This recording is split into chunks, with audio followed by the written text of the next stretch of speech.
Good morning. नमस्ते विद्यार्थी मित्र आणि मैत्रिणींनो. या ठिकाणी आपण कालच्या लेक्चरमध्ये काल पाहिलेलं आहे की आपण इलेक्ट्रोमॅग्नेटिक इंडक्शन काय होतं, एनर्जी सोर्सेस कोणते वापरत होते आणि कन्व्हेन्शनल आणि नॉन कन्व्हेन्शनल एनर्जी सोर्सेस हे तुम्ही पाहिलेले आहेत. आता प्रत्येकापासून आपण कसं इलेक्ट्रिसिटी जनरेट करतो. सुरुवातीला आहे तुमचं थर्मल एनर्जी पॉवर प्लांट. एक नंबरचा जो आहे तुमचा electricity generation by using the thermal energy power plant. Thermal energy power plant based on कशावरती बेस्ड आहे? Thermal energy power plant. Electricity generation based on thermal energy power plant. तर याच्यामध्ये तुम्हाला काही डायग्राम देतात आणि डायग्राममध्ये 3 क्वेश्चन्स विचारलेले असतात. फर्स्ट क्वेश्चन विचारलेला असतो की which energy is generated by using the thermal energy power plant. कुठली एनर्जी आपण जनरेट करतोय किंवा प्रोड्यूस करतो आहे. हा जर क्वेश्चन आला तर डेफिनेटली आपण उत्तर लिहायचं आहे इलेक्ट्रिसिटी किंवा इलेक्ट्रिक करंट किंवा इलेक्ट्रिक एनर्जी इज जनरेटेड. बघा क्वेश्चन आहे आयडेंटिफाय दिस डायग्राम. डायग्राम ओळखायची. थर्मल पॉवर प्लांटचं धूर वगैरे निघत असेल तुम्ही आपल्या पाठ्यपुस्तकामध्ये आहे. Identify this diagram. त्याचा आन्सर आहे थर्मल पॉवर प्लांट. पुढचा क्वेश्चन आहे which energy is generated or produced. कुठली एनर्जी आपण जनरेट करतोय किंवा प्रोड्यूस करतो आहे. ऍट द एंडला आपलं टार्गेट काय आहे, आपलं हे सगळं वापरायचं टार्गेट काय आहे, काय कशामुळे जनरेट काय जनरेट करतोय, काय प्रोड्यूस करतो आहे. त्याचा आन्सर आहे electric energy. Electric energy generated or produced. त्याला अंडरलाईन करा कारण की हा प्रश्न हे शब्द दिसले की आपल्याला आन्सर लिहायचा इलेक्ट्रिक एनर्जी. दुसरा ह्याच्यावरती क्वेश्चन विचारलेला असतो which type of energy source is used. या ठिकाणी आपण कुठला सोर्स वापरलेला आहे? व्हिच एनर्जी सोर्स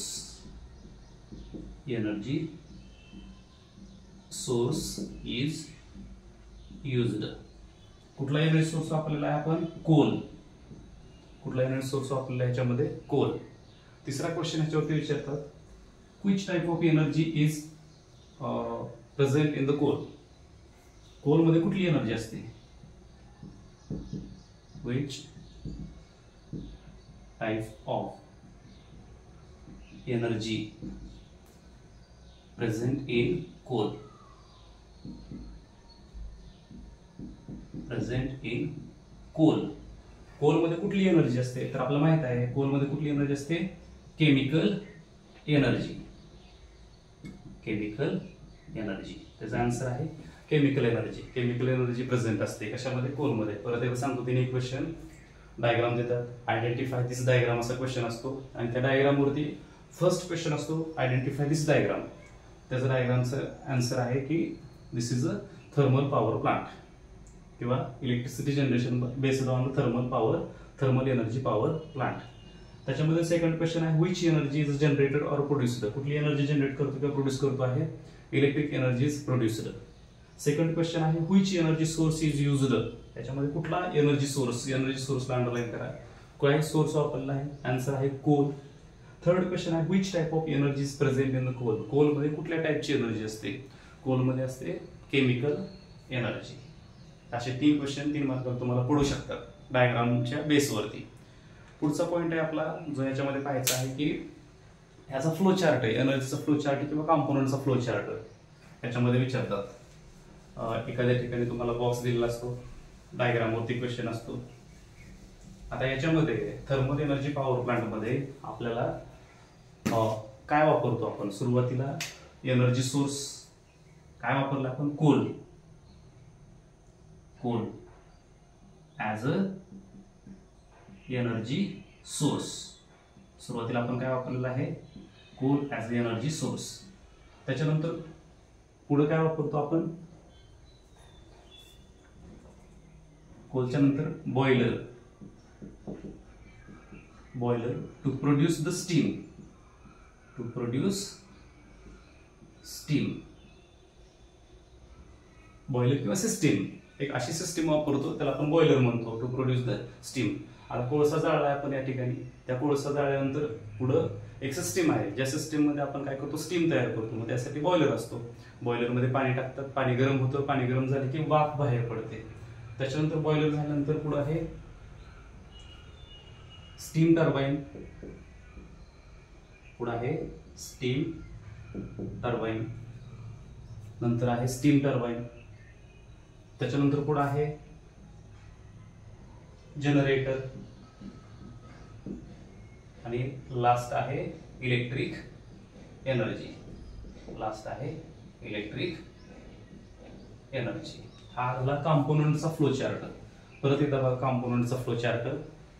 या ठिकाणी आपल्याला बघायचं आहे कोल ॲज एनर्जी सोर्स वापरला सुरुवातीला, त्याच्यानंतर boiler to produce the steam, त्याच्यानंतर आपण वापरलं स्टीम टर्बाइन, त्याच्यानंतर आहे जनरेटर आणि त्याच्यानंतर आहे इलेक्ट्रिक एनर्जी. जरी तुम्हाला थोडंसं फळ्यावरचं ब्लर दिसलं असेल तर मी ज्यावेळेस समजावून सांगते त्यावेळेस नीट लक्ष द्यायचं. या ठिकाणी coal as energy source, boiler to produce the steam, steam turbine, generator आणि इलेक्ट्रिक एनर्जी. हा त्याचा कंपोनंटचा फ्लो चार्ट आहे. कधी कधी तुम्हाला असं जरी विचारलं तर या ठिकाणी तुम्हाला हे असं बॉक्स दिलेले असतात अर्ध्या मार्काला, किंवा इथं तुमचं हे अशा प्रकारचं असतं कम्प्लीट दिस फ्लो चार्ट. हा फ्लो चार्ट आपल्याला पूर्ण करायचा आहे. मग या ठिकाणी आपल्याला माहित आहे फर्स्ट तुमचा आन्सर आहे तर कोल. इथं काय लिहिणार तुम्ही, coal as a energy source, coal as a energy source. आणि या ठिकाणी तुमचा आन्सर असणार आहे काय होतं या ठिकाणी, स्टीम टर्बाइन. कुठलं टर्बाइन, स्टीम टर्बाइन. हे असं तुम्हाला या ठिकाणी अर्धा मार्क मिळेल आणि या ठिकाणी तुम्हाला बोर्डाच्या प्रश्नपत्रिकेमध्ये अर्धा मार्क. असं 2 मार्कला जर विचारलं एखादा आयडेंटिफाय द डायग्राम आणि असा एखादा फ्लो चार्ट तुम्हाला कम्प्लीट करा म्हणून येतील. त्याच्यानंतर पुढे आहे हा कंपोनंटचा फ्लो चार्ट झाला. एनर्जीचा फ्लो चार्ट एक असतो याच्यामध्येच. एनर्जीचा फ्लो चार्ट पहा. एनर्जी फ्लो चार्ट मध्ये सुरुवातीला आपल्याला माहिती आहे कोलमध्ये कुठली एनर्जी असते, केमिकल एनर्जी. कोलमध्ये कुठली एनर्जी असते, केमिकल एनर्जी. त्याच्यानंतर कोलमध्ये केमिकल एनर्जी झाल्यानंतर boiler to produce the steam, त्याच्यामध्ये आपण म्हणतो की थर्मल एनर्जी असते. कुठली एनर्जी असते, थर्मल एनर्जी. केमिकल एनर्जी रूपांतर कशामध्ये झालं, थर्मल एनर्जी. थर्मल एनर्जीच्या पुढे आहे स्टीम टर्बाइन. स्टीम टर्बाइन म्हणजे स्टीम मध्ये कुठली एनर्जी असते, kinetic energy.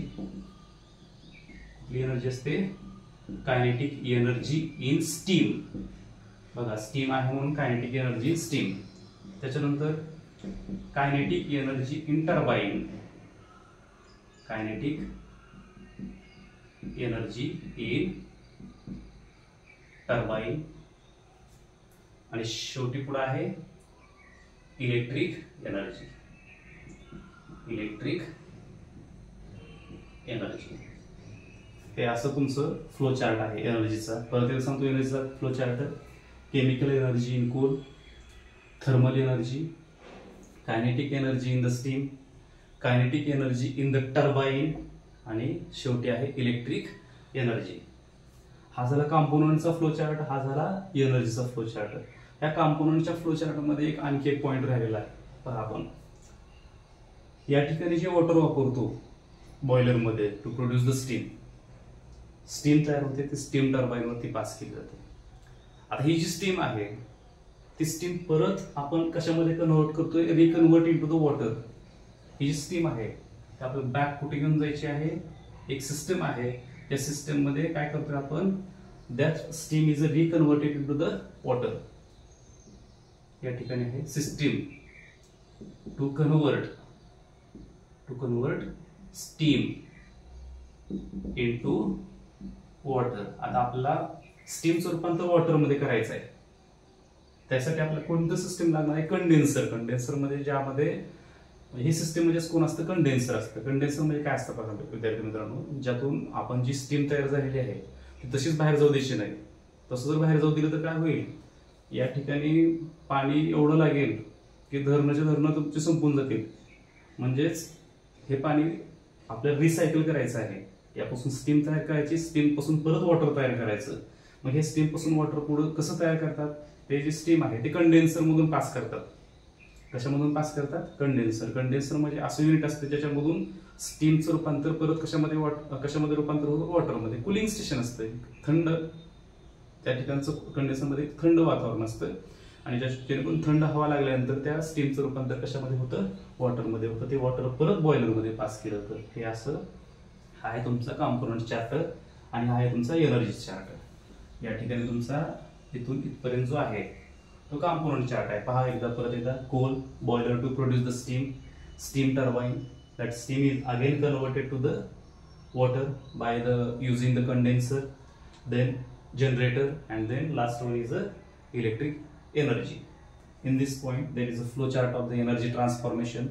Chemical energy in the coal, then thermal energy, then kinetic energy in the steam, then kinetic energy in the turbine, and electric energy. This is the way to transfer the energy transformation, the flow of the energy